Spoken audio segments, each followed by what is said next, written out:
Yet, since God is love, and since he does, if I understood other portions of your presentation correctly, he does love even sinners, why would we not? And why would one have to be a fool to desire that, even if one were not a great saint?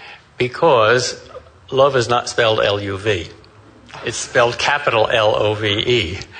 And love is like a volcano.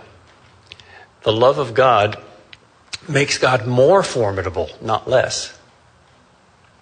Because love, absolute love, perfect love, infinite love, is utterly intolerant of any imperfection in the beloved. If one of you ladies came up to me and said, Professor, can I have a minute of your time? I want your advice here. I'm losing a lot of money and I don't know how to pay my taxes, so I think I'm going to become a prostitute. You think it's a good idea? I would say, no, I think it's a stupid idea. Go away. I'm not interested. But if my wife said that, I wouldn't just say, go away, it's a stupid idea. I'd shout and scream. The more you love somebody, the more you expect of them. We expect the most of the people we love the most. So if God loves us infinitely, his expectations, his demands on us are so vastly excessive of what we are that when we meet him, we fall down at our feet as one dead. Very pious people say, and maybe they don't really mean often, God told me this, God told me that. And I'm tempted to ask them, when did God tell you? Oh, last night. You met him, yes. What happened when you met him? Oh, he comforted me. No, that wasn't God. If you meet the real God, you don't feel nice. You don't jab him in the ribs and say, hey, let's go to a bar. Sorry, that's the God of the Bible. It's not convenient, it's not comfortable, and it's not going to win thousands of people into rich programs where you can go on television and make millions of dollars by saying, my God will pat you on the head if you only give me money. But that's what we're stuck with. As we're stuck with the people that love us the most. Imagine your father. Jesus' primary image for God is Father. When you got an F on your report card when you were in elementary school, the other kids laughed at it, and maybe your teacher frowned, but you didn't want to meet your father then. Why? Because he had much higher expectations of you. Well, God is Father with a capital F.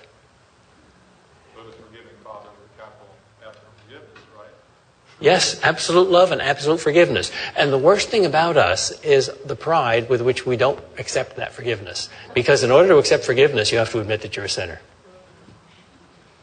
Got time for 2 more questions? I love your book, Making Sense Out of Suffering. It probably is the most helpful thing I ever read on that subject. But it's always seemed to me that there are 2 different kinds of suffering. I'm tempted to say that the only really compelling argument against the existence of God was formulated by a much deeper mind than mine. I think it was Dostoevsky who said the only compelling argument against the existence of God is the suffering of children. Now, if God sees every sparrow's fall, then why doesn't he see it when a little kid crawls into a refrigerator, an abandoned refrigerator, and shuts the door? Again, the 2 different kinds of suffering. I've never been a mother, but I think if I had a child who got very sick and died in my arms, I think maybe with the help of faith and prayer, I might be able to go on with life. But if I had a child who was kidnapped by a pervert and tortured and buried in a ditch someplace, I don't see myself emerging from that with any kind of faith at all. And that's what I mean by the 2 different kinds of suffering. It seems like there's a kind of suffering that, sad as it is, we can see being redemptive in some way, but there's another kind of suffering that just doesn't make any sense at all. And that's when I'm tempted to believe, well, maybe there isn't any God and it's all just nonsense. Let's think of that horrible situation. You're a mother, you have a beloved child, the child gets tortured, kidnapped, raped. three people here. You, the child's torturer. Where's God? Well, if God is out there watching merely and doing nothing, then it takes an enormous amount of faith to say, well, God knows what he's doing. I don't know why he doesn't intervene. I wish he would, but he doesn't, so that's all there is to it. That kind of God, the merely watching God, is almost like the God of the torturer. Because the torturer is not treating your child as a human being and not treating you as a human being, but treating the child as an object. And if God is only watching, he's treating us as objects. That's not the kind of God the Bible talks about. The God of the Bible is invisible because he's too close. First of all, he's in you. He's in your mother's heart. And for a Christian, the final and definitive revelation of who God is like is Jesus Christ. And when Jesus' close friend Lazarus died, what did he do? He wept. Right. So every single human tear is a divine tear. Remember that scene in Mel Gibson's The Passion where the tear falls from heaven? Finally, God is in your child. God is in that innocent victim. Because when he became a human being, he became an innocent victim. Remember that incredibly moving scene in The Passion where Mary, seeing Jesus on the way to the cross, remembers how when he was a little kid, he fell down and she could go up and pick him up. He can't do that now. He falls down onto the cross. She can't pick him up. And she says to him, why do you have to do all this? And he turns to her and says, see, Mother, I make all things new. That's a funny kind of answer to the problem of evil, but it's the only one that satisfies the heart. And maybe the only answer there is. Yeah. Thank you.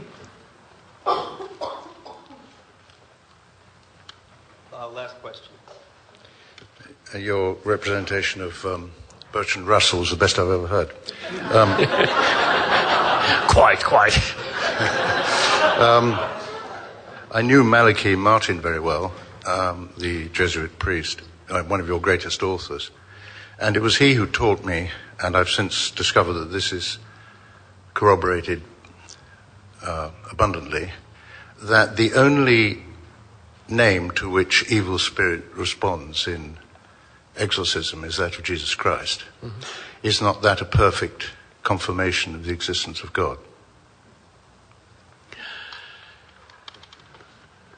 Yes, it is. It is not a proof, it is a confirmation. I have never seen an exorcist, but I've talked to people an exorcism performed, but I've talked to people who have.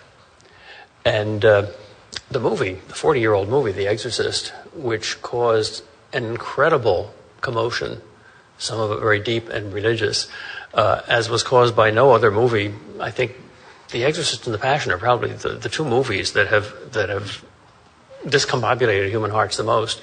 That was based on a real case. Yes. And that's why it was so moving. And the sequels weren't. Yeah, it happens. Well, it's certainly what catapulted me towards Christ. Yeah. And to come back to my very first point, William James's point about the difference that a belief makes. If we are in a world where there is just secularity and neutrality as one option, and God and the infinite good as another option, then God might be the icing on the cake. But if we are in a world where there is perpetual warfare between good and evil, starting with our own heart, then you need God as much as you need a life raft. I know you said last question, Eric, but may I just humbly suggest to Dr. Kreeft that perhaps the answer to the child being kidnapped and raped is the great fact of free will. Free will was given to us by God, and that rapist misused his free will upon the child. That explains the origin of it. That explains the cause of it. God respects our free will so much. But deep down, the mother doesn't want God to respect free will that much. Well, but the mother doesn't control the universe. When God performs a spectacular miracle, which he doesn't do very often, I like to say, I love it when he does stuff like that.